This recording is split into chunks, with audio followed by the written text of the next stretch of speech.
ನಾನು ನಿಮ್ಮನ್ನ ಕಾಂಗ್ರೆಸ್ನವ್ರನ್ನ ಕೇಳಬೇಕು, ನಿಮ್ಮ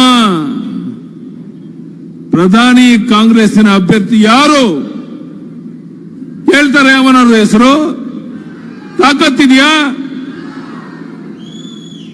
ಕೇವಲ ಹಣದ ಮೇಲೆ, ಹೆಂಡದ ಮೇಲೆ ತುಗ್ಲಕ್ ದರ್ಬಾರ್ ನಡೆಸಿ ಇವತ್ತು ಅಧಿಕಾರಕ್ಕೆ ಹಿಡಿತೇವೆ ಅನ್ನೋ ಭ್ರಮೆನಲ್ಲಿ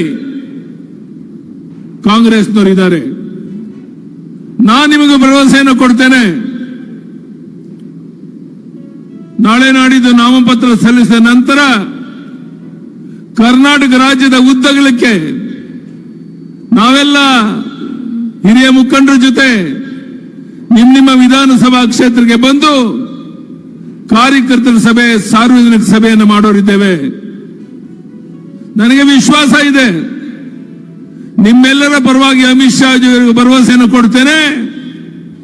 ಈ ಬಾರಿ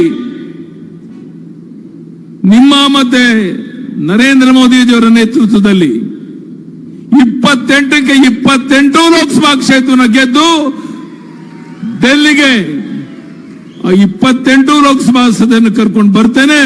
ಈ ಭರವಸೆಯನ್ನು ಕೊಡಬಹುದು ಅನ್ನೋದಾದ್ರೆ ಎಲ್ಲರೂ ಕೈ ಎತ್ತೇಳಿ ಕೊಡಬಹುದು ಯಡಿಯೂರಪ್ಪನವರೇ ಅಂತ. ನಾನು ರಾಜ್ಯದ ಉದ್ದಗಲಿಗೆ ಸುತ್ತಿದ್ದೇನೆ. ಕರ್ನಾಟಕ ರಾಜ್ಯದ ಜನರ ನಾಡಿಯ ಮಿಡಿತ ಗೊತ್ತಿದೆ ನನಗೆ.